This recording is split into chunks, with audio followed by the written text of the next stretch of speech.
up to now? Well, sometimes I get bored, guys. And so when I get bored, I really start thinking, how can I incorporate or integrate my flexibility program to make it more multidimensional? Well, this is a little setup that I started playing around with that is kind of fun because you know what? It allows me to lengthen out my hip flexor quadricep complex. It allows the top leg to be positioned where I want it to be, which is in a more forward, in front of me, anterior position, which then keeps my lumbar spine locked down so I don't cheat through my lumbar spine. It frees up my hands, and I can do some nice thoracic rotation.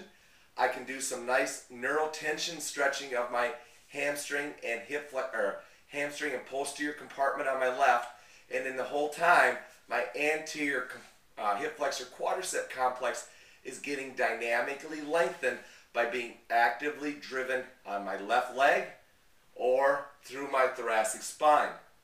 Now the key is this can't be done with a huge band.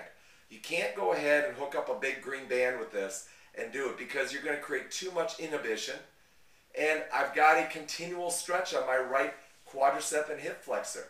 So therefore my abdominals got to be activated. They can't be overloaded, so I'm going into this lumbar extension. And really what you're looking at is, hey, can I just create some good dynamic stretching using this setup? Let me show you how you get into it.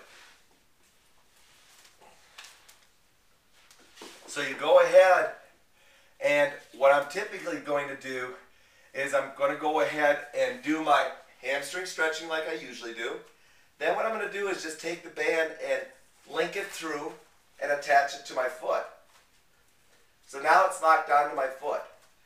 All I have to do now is rotate onto that same side.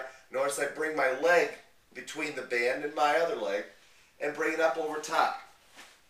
Now I grab it long so that I've got some slack here. I bring my foot up, I loop it through the foot onto the arch. Now, some people will say, ooh, that's uncomfortable on my shoulder. Well guys, this isn't a stretch that you're going to use when you're super tight. This is a stretch that you're going to use that's a more advanced stretch. Now what I do is I position it down on the top, so it's on the top of my shoulder, so that it's not uncomfortable and resting on my trap. Now I can go ahead and rest and lay down here. If it rolls up on me, yeah, I got to put it back down. That's just the way it is. Again, this is an advanced stretch, all right? This is not something you throw your athletes into the first day. Now I'm in this position. I can go ahead. I got my hands freed up for my thoracic rotation.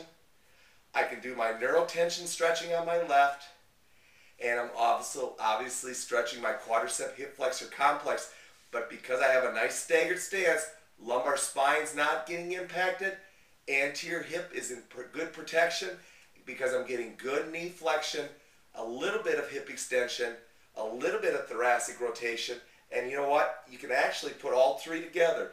You can rotate through your thoracic spine, extend through your left knee, and lengthen all of that out in a nice fashion. The key thing here is because the band is elastic, obviously, it adapts to your body, which I've always said is a key to stretching with bands, and that is that the band will adapt to you. Your band is a muscle, so it will lengthen and stretch with you. And then as the soft tissues free up, it will take up the slack and provide you a more consistent, accommodating stretch. So again, kind of a fun little way to lengthen out your hip flexor quadricep complex, but understand this. It's done with a small band. It's done once you have mastered the other hip flexor quadricep stretches. And it's not one of those things that you do every day. It's one of those things that you can have fun with to see if you can lengthen your body out a little more effectively, and yet always having control, lower abdominal control, scapular control, good posture, and really making sure that you're stretching what you're supposed to be stretching.